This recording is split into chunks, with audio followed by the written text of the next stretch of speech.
आज लोकसेवा भवन कन्वेंशन सेंटर ठारे आयोजित प्राक बजेट आलोचना बैठक में मुख्यमंत्री विशेषज्ञ नागरिक समाज और विभिन्न क्षेत्र में प्रतिनिधि सहित प्राक बजेट परामर्श आलोचना करिसेंती। बैठक में मुख्य शासन सचिव श्री मनोज आहूजा, उन्नयन कमिशनर श्रीमती अनु गर्ग, अर्थ विभाग प्रमुख शासन सचिव श्री शाश्वत मिश्र एवं अर्थ विभाग वरिष्ठ अधिकारी माने उपस्थित थिले।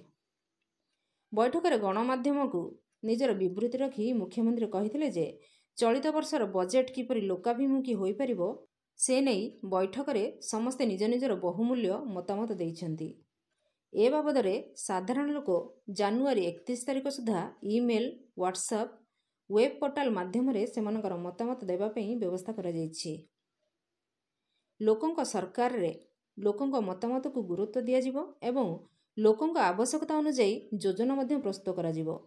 विशेष करी बजेट रे ग्रामांचलवासी और अर्थनैतिक अनग्रसर लोकंकु फोकस करा जाउछि। एथि सहित राजस्व वृद्धि, IT, semiconductor, petrochemical, steel, Akshay शक्ति, टेक्सटाइल, आग्रो इंडस्ट्री भली शिल्प सहित पर्यटन को मध्य गुरुत्व दे जाइछि। कृषक मानकर आय वृद्धि सहित शीतल भंडार उपरे मध्य गुरुत्व दे जाइछि। निजुक्ति क्षेत्र को मध्य गुरुत्व दे जाइछि। वर्तमान सुधा 20,000 निजुक्ति दिया सरिछि। चलित वर्ष शेष सुधा 40,000 निजुक्ति दिया जिवो। 2025-26 आर्थिक वर्ष शेष सुधा सरकार 65,000 निजुक्ति देवार लक्ष्य रखिछन्ति। शिल्प क्षेत्र में वर्तमान सुधा 2.5 लाख कोटी टंका पुंजी विनियोग पई अनुमोदन करा जाइछि, जहा द्वारा 1,10,000 निजुक्ति सृष्टि हेबो।